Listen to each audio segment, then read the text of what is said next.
O Jėzau. Ačiū. Tikriausiai pagalvotų, kad aš kirtau nelegaliai sieną. Dabar susikaupti, Ne, tu kaip tik atsipalaidavai. Kiek eterio? Kiek tu turi laiko? O kiek reikia turėti? 3 valandas. Sakai 2. Aš parašysiu, kad truputį vėluosiu. O Jėzau, čia epic, čia mes... Aš jeigu turim laiko, galiu papasakot. Pirma meldžia save. Nežinau. Pas jį visas kambarys nusėtas jo plakatais. Vien jo plakatai, jo veidas visur, jo gitara visa, vien jo nuotraukomis. Nu, tu iš vis sako, tu žinai, kur tu atėjai, sako. Čia sėdi Cechanovičius kažkoks, čia kažkokie, profesoriai, tu mūsų laiką. Ir tu ateini čia, ir tu, ką tu iš vis mastai čia ateidamas? Tai ką, važiuojam?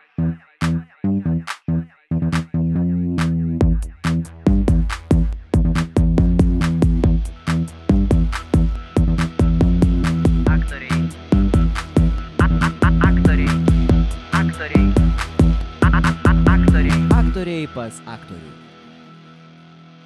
Labas, mano ištikimas klausytojų. Ačiū, kad ir vėl įsijungiai. Jei nepatiks, tiesiog išjung. O jeigu patiks, pasidalink su draugais ir artimaisiais ir tegul sklinda aktorių istorijos. Šiandien pas mane žmogus. Žmogus Pink Floydas, žmogus kosmosas, žmogus kokybė. Puikus aktorius Vainis Sodeika. Labas, Vainiu. Labas, Rokai. Kaip tu šiandien jauties? Oi, gerai, saulė šviečia, tik labai į kamštį papuoliau. Tai pagalvojau, kad fainai, kai gali išvengti kamščių, įvertinau tą dalyką. Bet šiaip kiek daug saulė duoda, ne? Saulė labai daug duoda, jeigu būtų buvę apsiniaukę ir koks nors dar labai šalta, šlapdriba ir aš kamštyje stoviu ir kalties jausmas tik kyla prieš tave. Ai, prieš mane? Nes aš vėluoju, nes aš šiaip su vėlavimu turiu tokią problemėlį, repeticijas vėluoju dažnai. Tai va, tai būtų buvę žymiai sunkiau morališkai tą pakelt, o dabar visai nebuvo sunku. O tu visada vėluodavai ar išsivystė kažkur šitas vėlavimas? Iš tikrųjų, tai aš taip neanalizavau, bet aš kiek atsimenu, kad aš mokyklai turėjau tą problemą vėlavimo.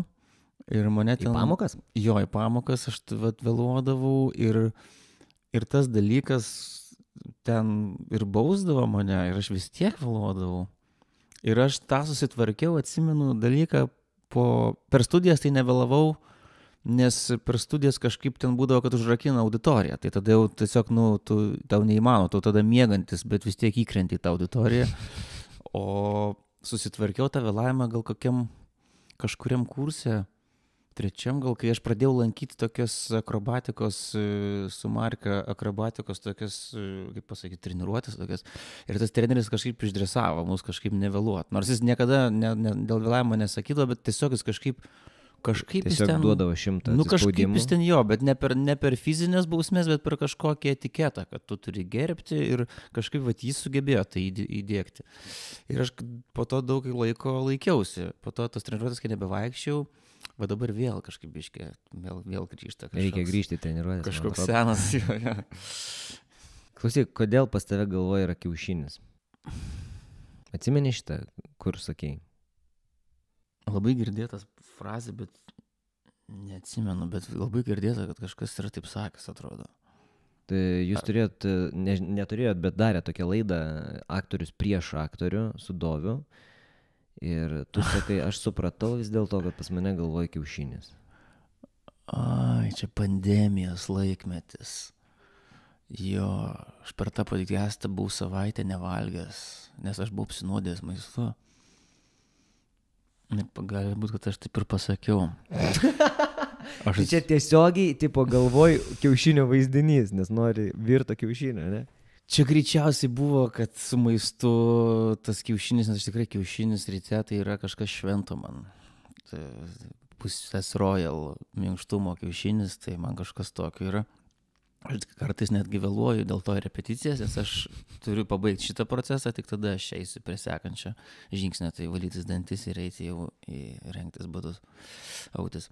Bet ten kiaušinis dar buvo paminėtas dėl to, kad aš matyt supratau savo tokį, nes kuo toliau aš tuo vis jaučiuosi, toks kvailesnis, tai čia buvo ir ta tema, man atrodo, kad aš kažkaip vis suprantu, koks aš kiaušinį ten galvoj turiu.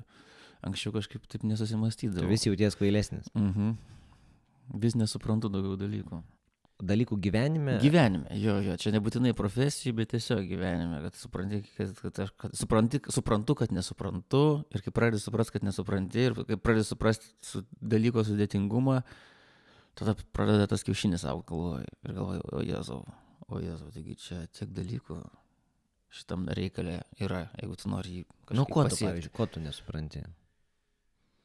Nu, Kas tau yra kas tau sunkiausia gyvenime? Kasdieniam gyvenime? Finansai.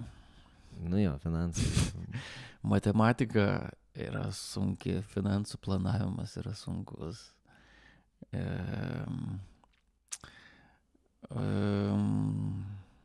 Dabar matematika paskutinis. Aš tokį sandėliuką pradėjau statyti rudenį. Tai tas man gegnes išpjaut buvo labai sunku. Trikampį tą skaičiuot pi kvadratu, ten tą visą formulę. Nu, ten dabar, aišku, yra daug palengvinimų, aš turiu kalkuliatorių dabar tokį, kur paspaudi pi ir tau išmeta šitą gegnės kampą, tą laipsnių, tai tu gali iš karto išpjauti. Bet vis tiek paskaičiuoti reikia, žinot, kaip skaičiuojasi. Nu, tai va. Tai tau dabar staliaus tokie košmarai. Nu, ne košmarai, man patinka. Man kažkaip netgi, kai yra biški košmariukas toks, tai man jis biški akumuliuoja. Man jie kažkokias jėgas, kad aš save sukoncentruoju, nes aš ten tikrai atvažiuodavau, žiemą aš daugiausiai ten važiavau. Ir aš, tikrai, jeigu ten mane filmuot, arba jeigu kažkas šalia būtų, aš dėl to vienas, man atrodo, ir dariau, nes aš ateinu ir aš nežinau, kaip tai daryti. Aš žiūriu YouTube'ą. Ir aš tiesiog darau tai, kas YouTube yra, bet aš negalėčiau papasakot plano, sakyti, čia reikės padaryti tą, turim tiek, čia tas yra taip, dėl to darysis taip ir taip. Ne, viskas prasidėjo, kad aš tiesiog tik grindis padariau terasinės, o po to galvoju, gal ir sieną kažkaip čia galima. Tai žodžiu. Aš manau, kad čia tau yra verslo idėja, filmuoti save ir dėti YouTube'ą. Man atrodo, paėtų, žinok. Žiūrėk, ten Starkus, Radzevičius, tai gyvai įsirenginėja viską. Įsirenginėja ir save filmuoja. Tik tai komanda juos filmuoja. Bet labai daug taigi YouTube yra, kur hebra save filmuoja, o tave filmuoti jau yra įdomu. Jeigu apie košmarus, nebesapnuoji to košmaro, kur į mažai atbėgi ir žalia pivelė. Oi geras, šitas košmaras, tai jo, nebesapnuoju. Jau kuris laikas aš jo nebesapnuoju, bet aš jį atsimenu, tą sapną. Jo, aš mokyklą sapnuodavau karts nuo karto, kad ateinu į pamoką kažkokią fortepijono arba į klasę ir yra klasiokai, bet aš suprantu, kad aš jau nesimokau daug, čia nesu daug metų, bet kažkokios aplinkybės mane verčia čia grįžti ir aš kažką čia turiu kažkokį reikalą. Bet jau esu tarsi iš kitur, bet vis tiek aš kažką čia turiu, kažką čia skolingas dar. Tada nustojau tą, bet buvo mažo teatro košmaras, kai aš sapnavau Vaitkaus spektaklį, kuriame vaidinau. Jo, buvo toksai. Ir tenais aš ateidavau į žalią pievą, nes scenografija buvo žalia pieva, panašiai kaip Tartiufė, tokia scenografija. Bet aš sapnavau košmarą dėl to, kad aš tam spektaklį taip jaučiausi, kai repetavau. Mane ten jisai gainiojo, rėkiant manęs. Aš nesupratau, ką aš vaidinu, aš su gaidžio kostiumu vaikštau ir rėkiu kažkokį tekstą. O jisai mane rėkia ir stabdo ir kad vis ne taip, kažkas vis ne taip ir ne taip. Ir jo sapnuodavau, kaip aš vienas ateinu į sceną, žiūriu į publiką ir neatsimenu tekstą. O prieš premjeras būna koks nors sapnas? Sapnuoji, kad tekstą pamiršti arba kad nežinai, ar nebūna? Ne, prieš premjeras šiaip tokių baimės sapnų, kad kažkas, katastrofa kažkokia vyks scenoje, tai tokių nesapnuoju sapnų. Gal aš nelabai iš vis sapnuoju tų kolegų ar kažkokio to siužeto. Aš gal sapnuoju kartais, dabar buvo tokių sapnų, kad sapnuoji, kad tu kažką repetuoji. Bet ne konkrečiai tą, ką repetuoji, bet tiesiog vyksta repeticija kažkur, kažkokioje erdvėje, su kažkokiais žmonėm, nebūtinai susijusiais iš to spektaklio. Bet tas jausmas sapno būna ne baimės, o labiau kažkoksai tokio, kaip tu vaikščiotum po labirintą, kažkokiam atrakcionų parke ir tu ieškai išėjimo, tave tai intriguoja ir ta intriga atsiranda kažkokios, melodrama kažkokia, tau kažkas ten rūpi, arba kažko tu nepakantus kažkam, arba tu kažką ten labai, kažkas įdomu tau, arba tu kažką konkuruoji, galvoji, aš taip padarysiu ten, kažkas, tokį. Bet viskas vyksta kažkokiam biškiai tokiam linčo erdvėj, kažkokius kambariai, kažkokios salė, po to vėl kažkoks namai, po to koridorius ir po tas erdvės tu vaikštai, aš vaikštau, sutinku žmonės, kažkas, tokio vyksta. Tai jis daugiau būna toksai sapniškas sapnas labiau būna. Intriguojantis. Bet šiaip geras šitas, intriguojantis. Tokia kažkokia, toks būna. Tai jo, tu baimę sapnų kažkaip dabar jau, ne. Karas nebent, karą kartais sapnuoju, kad aš kariauju kažkur. Šiąnakt sapnavau, kad vyksta puolimas kažkur turim slėptis, tada kažką daryti, kažkokius veiksmus atlikinėti, keisti vietą, kažkas ten, Bet čia greičiau yra matyti kažkokia refleksija iš to, ką tu skaitai, žiūri, paskutinius įvykius, ką ten video pažiūri iš Maskvos, ten, kur dabar buvo. Tai matyti tokie gal padaro įtaką. O šiaip bijai karo? Jo,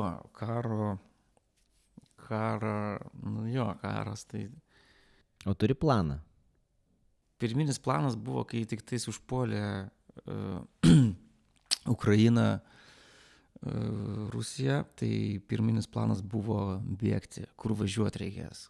Gal per Švediją kažkaip ten, o gal per ten kažkaip. O po to, po kelių dienų, kai jie apsigynė, tada kažkaip pradėjau domėtis tą Šaulių sąjungą, pradėjau dokumentus tvarkytis Šaulių sąjungos, kažkaip ten pradėjo keistis po truputį. Gal įtaką ir padarė Vidas man, Bizunevičius, jis ten užkietėjęs šaulys, aš pas jį tuo metu gyvenau. Jis ten rytais įsijungdavo žinias, ten himną sudainuodavo, ten vasario, ten žodžiu kažkaip ten, jisai man biškai gal įtakos padarė. Įkvėpė kažkokio tokio pasiryžimo, kad o kodėlgi ir nepabandžius čia kažką duoti nuo savęs naudingo šaliai. Tai tu gintum? Jo, aš tikriausiai šaudyti fronte, tai matyti, aš nelabai ten toksai būčiau naudingas, nesu šaulys ir, turiu menį šaudyti nelabai, gal aš tenais galėčiau granatas mėtyti ar tanką vairuoti. Bet aš, pavyzdžiui, per pandemiją dirbau vairuotoju, tai aš pagalvojau, kad aš galėčiau išvežioti maistą arba išvežioti svarbius asmenis iš vieno taško į kitą. Aš gerai pažįstu miestą ir gerai vairuoju automobilį. Labai gerai. Labai gerai vairuoji. Labai gerai vairuoju ir labai gerai gaudasi mieste. Žinau visus shortcutus. Tai čia taksisto karjera tau padėjo, ne? Taip, man padėjo. Aš dirbau Bolto driveriu, taksi vairuotojų dirbau. Ir aš susipažinau, nors ir taip pažinau, bet tada dar labiau susipažinau su miestu. Nors šiandien bandžiau pasinaudoti savo įgūdžiais, kamščius apvažiuoti, bet truputį formą gal pakritus. Oi, blema. Žiūrėk, gimiai Druskininkose, augai Vilniuje. Kas čia vyksta? Tas ir vyksta, Druskininkų ligoninėje gimiau, mano mama druskininkietė. Tenais praleidau Druskininkose labai daug laiko, kadangi vis tiek ėjau į mokyklą Vilniui, bet Druskininkose buvo labai daug laiko praleista. Ten buvo ir draugai, ir kažkokios ten simpatijos jau po to paauglystėj. Tai Druskininkai yra įsirašęs toksai kaip miestelis, tokia vieta, kur tokia saugumo zona tokia, kur tu visada grįžti ir tau ramybės oazė yra tokia. Nes ten daug miškų. Miškai, pušys, ežerai, viečikės visokios nusėdėtos, nutupėtos, ten nuo vaikystės, nuo paauglystės, kažkokios tenais visokios prie ežeriuko, kažkokie užkampiai, pakampės, suoliukai, viską ten labai gerai ten, kaip pasakyti, užgyventas visokios kampelį ir dėl to ten visada, kai aš grįžtu, tai ten tokia ramybė tenais gali rasti tokia. Tai Druskininkai yra, jo. O atsimeni savo pirmą meilę? Gal čia mokyklai buvo, kai aš mažas buvau. Ten buvo tokia keista situacija. Tai su pirmom vis laik būna keistos situacijos. Ten buvo, aš kaip atsimenu, kažkaip aš ten, kiek man metų buvo, bet kažkaip dar mes mažiukai buvom, kad ten man tokia balerina, atsimenu, patiko. Bet aš buvau labai drovus vaikas. Nu, šiaip intravertas esu. Tai, o tada dar vaikas būdamas, tai tas drovumas gal ir pakišo koją, kad man patiko jinai, bet aš negalėjau to pasakyti. Ir kažkaip praėjo, aš gal 5 klasėje buvau, jo, praėjo koks pusė, ar kiek ten praėjo laiko, kad tokia buvo draugė, jos draugė, nu ir mes irgi su ją pažįstame, nes jinai B, aš A, jinai B, o baletas buvo C. Tai ir, o kada jinai pradėjo pati, vieną kartą mūsų sujungė su C ir tada man jinai patiko. Ir po to aš kažkaip negalėjau to pasakyti, bet ta draugė iš B, tarp A ir C, ta būdama B, jos smulkininkė, jinai buvo konektorius tarp manęs ir jos, ir jinai kažkada man pasakė, klausyk, o tai kaip tau Aistė? Nu, aš taip droviai kažkaip ten sakau, nes drovu tautai apie tai kalbėti vaikai, nu bent jau man buvo kažkaip. Ir čia katė valgo. Aš tą garsą gerai žinau. Ir tada pasakiau, ir tada paaiškėjo, kad tai jei tu irgi patinki, tai taip čia yra, tai čia kažkaip viskas labai tada neblogai. Bet jinai jau išvažiuoja, keičia mokyklą, jinai ten yra ne Vilnietė, buvo Kaunietė, tai jinai keičia mokyklą ir išvažiuoja ir jau taip, bet visą laiką tu jai irgi patikai. Aha. Tai aš galiu, sako, suorganizuoti jums susitikimą prieš ją išvažiuojant, bent jau. Ir mes tada su ją susitikom, jos organizuotas susitikimas, telefonų dar nebuvo, SMS-ų, čiato, Facebooko, Instagramo, visų šitų dalykų, Google'o dar nebuvo, YouTube'o dar nebuvo. Taip. Buvo tik tokia protarpiais kažkokia Nokia, išlysdavo pas kažką, bet ir tai dar iš pradžių net ne Nokia. Su antenikė. Jo, su antenikė, nuo 510 ir gyvatėlė. Tai čia toksai, bet iš esmės pats komunikavimas tarp žmonių, tarp klasiokų, taigi buvo visai kitoks. Tu pasakai kažkam, jis nueina perdoda. Arba, jeigu turi telefono numerį, taip tau paskambins į laidinį telefoną namo, atsilieps mama ir pakvies prie telefono. Sakys, pakvies. Tai mes atsimenu, jinai susitarė su manim ir su ją, kad jūsų susitikimas vyks Kalnų parke, ten ir ten, tą ir tą valandą turi ateiti, jūs susitiks. Ir mes susitikom.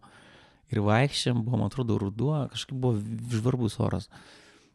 Ir vaikščiam, kažką mes kalbam ir aš vis tiek neišdrįstu kažko ten pasakyti, to kažko kriušvel, kuriuo turi pasakyti.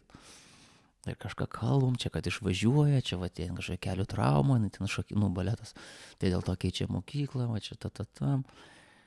Ir po to aš kažkaip prieš pat galų susitikimo, nes irgi kažkoks jau laikas, kai jau baigsis tu, kažką aš ten išspaudžiau, kažkokius žodžius, neatsimenu, kokius, kad patinki ar kažką, kurios labai sunku ištarti.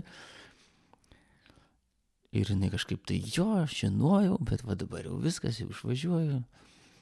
Nu ir va. Ir jinai tada išvažiavo. Ir tada aš pasinėriau į muziką. Ir taip aš atradau save. Blema, bet pas tave daug tokių istorijų, toks istorijų žmogus. Tu įsidėjai medaus? Neįsidėjau. Įsidėjau medaus. Medus čia spėju yra tikrai ne iš parduotuvės. Čia iš kaimo. Galim viską reklamuoti. Čia yra kaimo medus. Kaimo medus.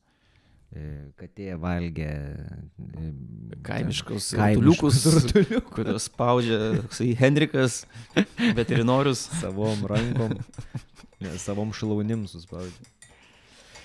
Žiūrėk, yra tokia istorija, aš galvoju, čia tikra ar netikra, kad tu 4 klasėje jūs svajojai tapti Donskiu ir skaitėjai apie jį viską. Nu kaip? Aš toj situacijai turiu pasirinkimą. Arba eiti vienu keliu. Arba gilyn. Arba gilinėti šitą istoriją.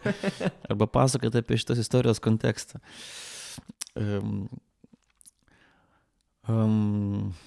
Kažkur man čia Reima dabar tarsi iškyla prieš mano akis. Kažkas čia su tuo susiję, bet ne. Turbūt prieš spektaklį. Ne, čia turbūt jo spektaklio buvo. Nes aš Interviu neatsimenu, postas. aš atsimenu šitą frazę, bet aš neatsimenu, kur jinai nuskambėjo, bet mes kažkaip išnyra prieš akis Reima, kažkoks Reimos laukas, aura Reimos kažkur išnyra.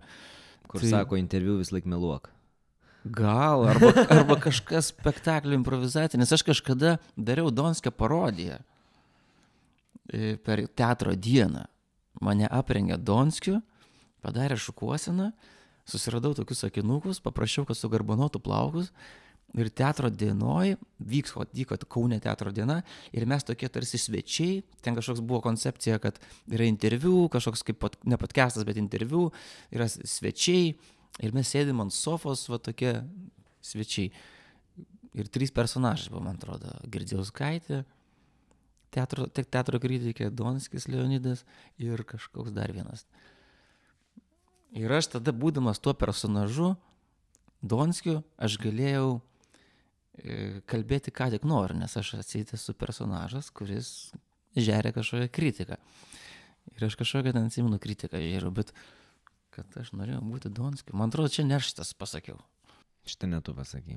Tai čia pasakė Reima. Čia jisai norėjo būti Donskiu. Jo, man atrodo, jis norėjo būti Donskiu. Kuo tu svajoji 4 klasėje būti? Nežinau, neatsimenu, ko aš svajojau būti 4 klasėje. Ar iš vis svajojau kažko būti, klausimas. Nežinau. 4 klasėje gal dar žiūrėjau Gelbėtojus. Taip galima daryti išvadą, kad kažkas gal man ten imponavo. Bičas Bakenanas gal imponavo būti jo, nes atsimenu, kad plaukti išmokau visai tenais vaikystėje. Ir mane toks Bičas Bakenanas ir mokė. Toks treneris iš Klaipėdos. Nu kaip treneris, jis nebuvo mano treneris. Tai buvo vyras, toksai drūtas vyras, vyresnis truputį, plaukikas greičiausiai, jis dziudo treneris. Ir jis kažkaip ten plėžė mane pamokė. Gal dabar skamba biškai tai pervertiškai, Įdomiai bet tada skamba. tų temų dar nebuvo, pedofilijos visų temų dar nebuvo viskas taip jautru. Ten tiesiog buvo, kad plėžė toks vyras mane, mes su mama būdom ir jisai kažkaip pamatė, kad aš mokausi plaukti ir jis kažkaip prie ir padėjo, pamokė plaukti ir tada mes su juo susipažinom ir kažkaip vis susitikdavom. Nu, mane mama vesdavo į pliažą ir va tas... Gerai, kad mama vesdavo. Gerai, kad šitą paminė. Tai aš plaukti išmokau, tai gal man tas Bičas Bakenanas, nežinau, kažkokių tokių, nežinau, neturėjau svajonės kažkokios, vėliau kažkaip gal atsirado kažkokių, bet niekad nežinau, ar turėjau svajonių kažko tapti, neatsimenu tokio. O tavo gyvenimas buvo persmeltas tokia kultūra, nes tėtis tavo yra kompozitorius, mama yra muzikos, kas tu palauk? Mano mama muzikos yra istorijos žinovė, kaip pasakyti, jinai dėstė daug metų muzikos istoriją, Tallat Kelpšos, kaip jis čia vadinasi, koledžas, man atrodo. Tai ten jinai dėstė, nes jinai baigus yra muzikos istorija ir po to dėstė.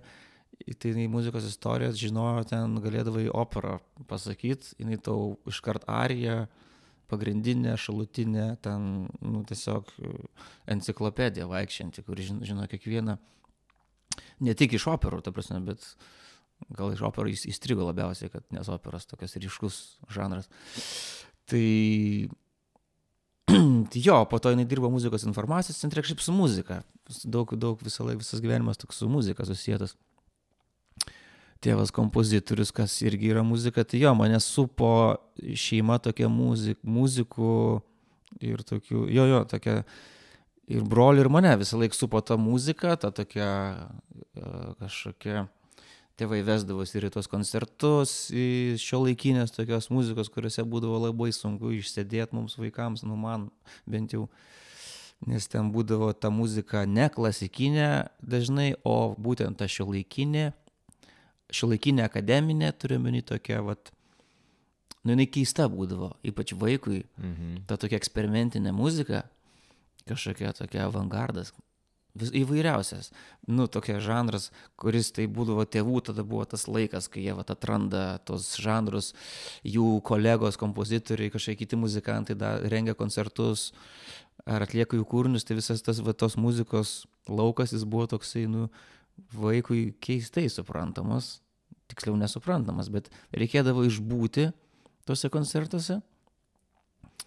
Na ir gausi, kad kažkokį įdėgė, nu neįdėgė, bet įtaka matyt buvo, kad tu vat, gavosi, kad daugiau namuose neskambėdavo pop muzika ar kažkokios šlageriai, kažkokie to laiko tenais. Namuose skambėdavo muzika, vat, arba ta šiuolaikinė, tokia eksperimentinė, arba kažkokia klasikinė, turiu šiek tiek, arba kažkokia va ta, nežinau, 20 amžiaus ten galo, ta kažkokia muzika, kad minimalistinė, nu kažkokia vis tiek, vat, tas popsas buvo kažkur labai toli, nu po to kažkokia gal roko klasika nebent buvo, vat kas plokštelės mes rasdavom, aš rasdavau Beatlų, ten Dorsų, Pink Floydų po to, tai vat čia tėvų biblioteka tokia buvo.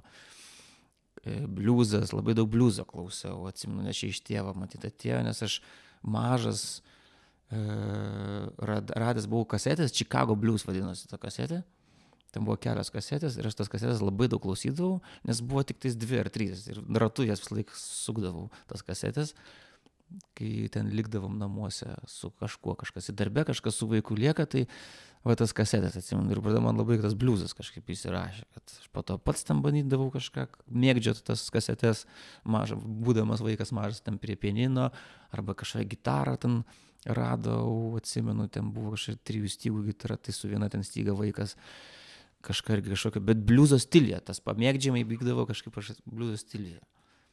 Jo, nes mama buvo sugalvojus, ar tėvas, jie buvo sugalvoję įrašyti vaiko tas tokias sapalionės. Yeah. Vaikas kažką ten maivosi, tarsi muzikuoja, bet jis vaikas mažas ir jis kažką ten dainuoja, kažką jis ten daro ir jie įrašinėdavo. Ir ta kasetė kažkur dar, man atrodo, ir yra. Nes aš esu kažkada klausęs, ten yra įrašytas, tiesiog aš kažką ten padainuoju, kažką tokį improvizuoju, pašneku ten, po to kažką ten padaužau, kažką ten blablabla. Ir tai viskas apie bliuzą. Aš kažkaip man atsimenu, kad viskas apie bliuzą sukasi. Žinai, bliuzas, šaknis. Šaknis. O esi matęs, kaip tėvas kūrė muziką? Iš vaikystės atsimeni šitą? Tai buvo neįmanoma nematyti. Nes mes gyvenam 18 kvadratų vieno kambario bute, bendrabutyje. Bet bendrabutis buvo prie Opera House. Ten buvo toksai bendrabutis, dabar ten yra įsikūręs Opera Social, toks baras, kur vyksta koncertai ant stogo. Tai tas pastatas yra išlikęs toks pat, koks buvo, kai aš buvau vaikas mažas. Jis yra nerenovuotas tas pastatas, koridoriai tokie patys, durys kai kurios tokios pačios, liftas toks pat. Tai mes ten gyvenom 4 aukšte tam kambariuke. Ir virtuvė buvo be lango. Ir tėvas rašydavo muziką, tada nebuvo kompai buvo ką tik atsiradę, personaliniai kompiuteriai, dar nebuvo Windows'ų, buvo dar tik DOS'ai, tai jisai neturėjo kompiuterį ir su DOS'ais ten nelabai, ką tu gal ir būtum padaręs, tai būdavo toks įprastas dalykas, rašyti muziką, tai natų tokios sąsviniai dideli, su penkliniam ir pieštuku rašai muziką natom. Tai jisai sėdė, jo darbas būdavo, kad, atsimenu, tėvas sėdi virtuviai, pasistumęs ten produktus į šoną, ant virtuvinio to stalo, ta didelės, atsimenu, tokios kaip paklodės, tokie dideli, kaip nesasvinys ten toks didelis, kaip partitūra būtų kokia operos. Tai va tokio dydžio penklinės tuščios ir jis su pieštuku sėdi, akinukai pas jį tokie apvalūs buvo, dabar jisai įvairius akinius nešioja, bet tada atsimenu tokius apvalius. Ir jisai rašo tą muziką. Tai aš atsimenu tą vaizdą tokį, ateini ten kažką dešrelių norim.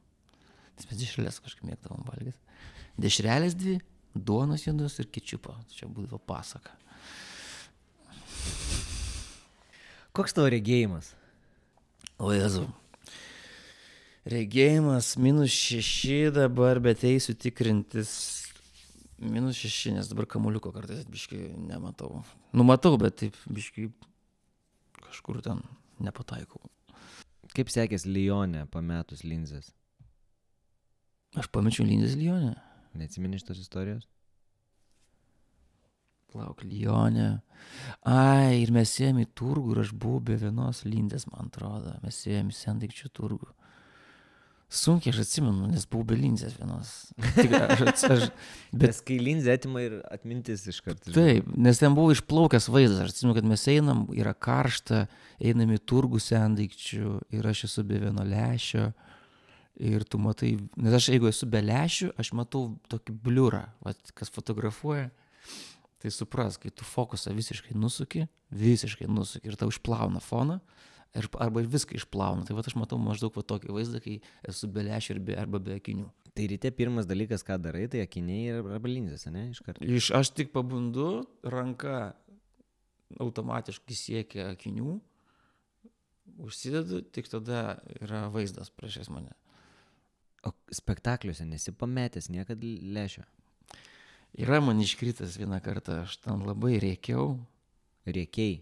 Nu taip, aš labai rėkiau.